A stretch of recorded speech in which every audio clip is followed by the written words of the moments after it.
Okay, this video assumes that you understand the basics of how bebop lines work, so chord tones, chromaticism, enclosures, etc. So if you can do this, you're good, you're in the right place. Now, there's nothing wrong with that, but if we only ever play like that, it's a little boring and predictable. So what I want to talk about today is creating interest by varying a few key melodic elements. So we're not even talking about rhythmic stuff today. This is all eighth notes. I call these elements direction, displacement, and substitution.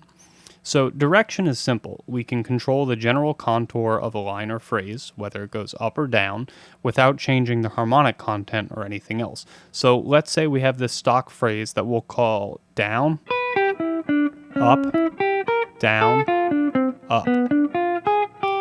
Well, what if we kept the first cell moving downwards, but when we come to the second cell, we continue that downward movement? Then perhaps we go up and then down. So we'd get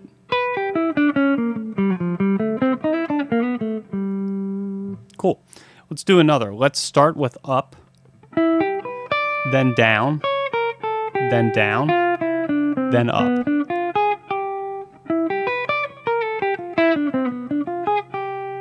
Cool. Now, keep in mind, this is a fluid thing. It's not always so neat and tidy in terms of where lines change direction. We're just learning how to play with the concept. Also, we're only changing one element. Everything else is still very textbook. Chord tones on downbeats, resolutions where they should be. So it still sounds a little basic, but we should know how to do this while keeping everything else constant. Okay, so next we have displacement, and when I use that term, I'm not referring to octave displacement or pivoting, which would be going from this to this. That's great, and we can group it with the direction stuff, but this is about anticipating or delaying resolution. And I've already done a deep dive on this concept, so I'm just going to touch on it briefly, but if we go back to our stock line, we can play with the point of resolution. So we might start with the stock line,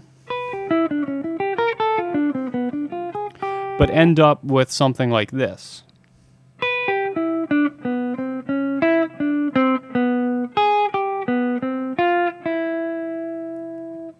So here you can see that we're delaying our first resolution, keeping the second as is, and anticipating the next two. And hopefully you can see that there are a lot of possibilities here. Now, this might sound weird and unnatural to you at first, but that will get ironed out the more you study jazz language. It's like the first time we start playing minor sounds as minor six or Dorian. It kind of sounds forced if you come from a rock background where most stuff is natural minor, yeah? All right, lastly, we have substitution, or superimposing another harmonic device over the changes. So I'm sure all of you are familiar with tritone subs. That's one device, but there are others that you'll become familiar with as you continue on the journey. Another one might be a chromatic minor sub. So again, starting with our stock line, we could go from this to something like this.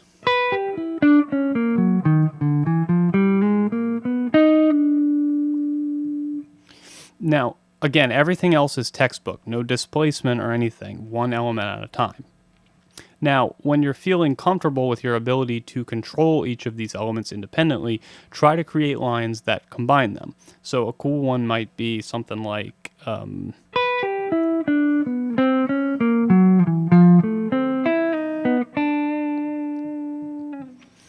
okay, I hope this gives you some food for thought. I gave a few examples, but it's up to you to sit down and ask yourself these questions to further your understanding. So don't just play my examples, create your own. Start with a cell like this.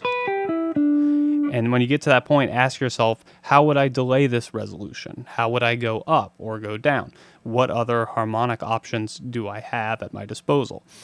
It's this process that helps you go from regurgitation to improvisation. Alrighty, good luck.